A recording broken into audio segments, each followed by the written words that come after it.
If you're in really, really good shape, sprinting is going to be a great way to lose weight. If you are very, very overweight and out of shape, then walking is going to be a terrific exercise for you guys to lose weight. But overall,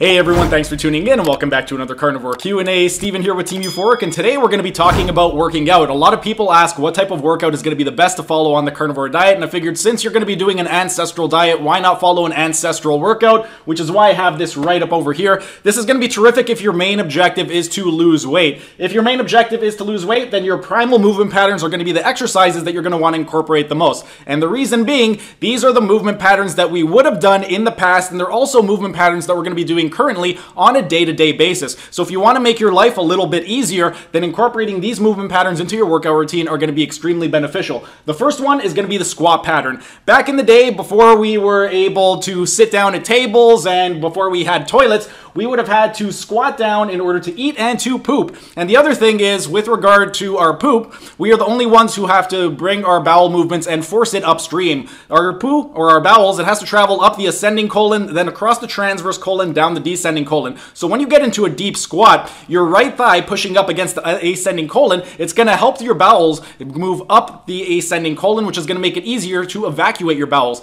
So that is why the squat pattern is going to be beneficial. So one of the exercises that you should be incorporating is the squat pattern, and when you squat, you want to try and do a deep squat. Today, we're going to be squatting whenever you are sitting down in a chair, whenever you sit down to go to the toilet, whenever you go to sit down in your car, you're essentially doing a pistol squat. So squatting is going to be a very, very important movement. The second pattern is going to be the bend pattern.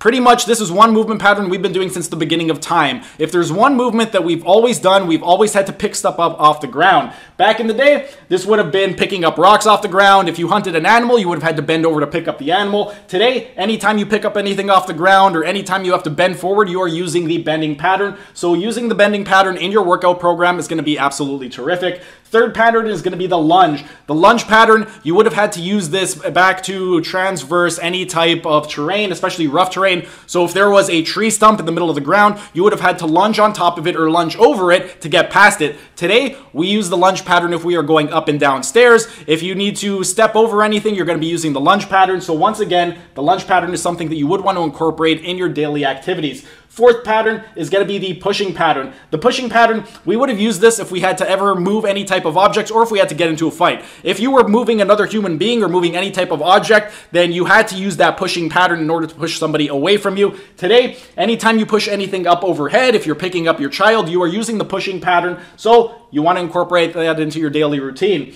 The fifth pattern is going to be the pull pattern. The pull pattern, anytime you had to pull a heavy load or an animal, then you would have been using the pull pattern. Think about it. Back in the day when you would hunt an animal, the animal wasn't going to take itself to your campsite. So you would have had to actually drag that animal. And when you drag it, you're using the pulling pattern. Today, we use the pulling pattern anytime we're picking anything up, whenever you have to open up a door. So incorporating the pulling pattern into your routine would be another great pattern to incorporate. The sixth pattern would be the twisting pattern. The twisting pattern, this was a very, very important pattern because we used it for throwing, walking, and sprinting. Before we developed weapons, you would have to kill animals with something like some type of throwing skill. So you would either have a rock or a spear, and when you throw it, your body has to twist. If you're unable to twist, you're not going to be able to generate enough force to get that rock or that spear to the animal in order to kill it.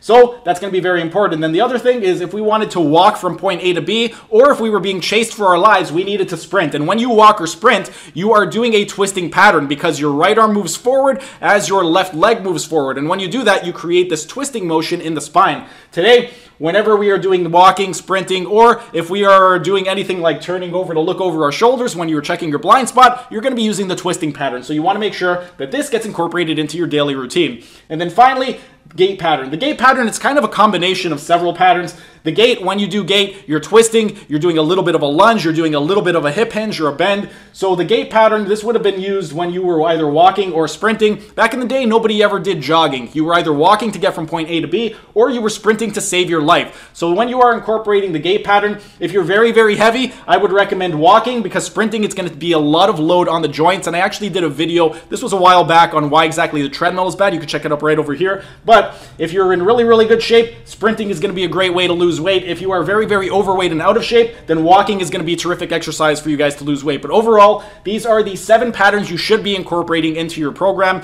And if you are interested in learning about program design, I have this program design lecture series right up over here. It is is for members only, and at the time of filming this video, there are 48 videos with over 11 hours worth of program design content. New videos are going to be added regularly, and it is the exact same information that I teach in my program design course. So if you are interested in either learning how to design a program, or if you're interested in becoming a member and supporting the channel, consider becoming a member. If you guys do need help with your nutrition or training, there are going to be some nutrition and training links down in the description below, and those are free for everybody. But that's pretty much it for today's video. If you guys have any questions, go ahead and ask your questions down in the comment section so I can help you guys out. And that's pretty much it for today's video. If you guys enjoyed the video, be sure to smash that like button so I know to keep making these types of videos in the future. And if you're either new to the channel or haven't subscribed yet, be sure to subscribe to the channel and hit the notification bell, as I'm going to be uploading new videos every single day. That's it for today's video. Thanks for tuning in, and I will see you again tomorrow.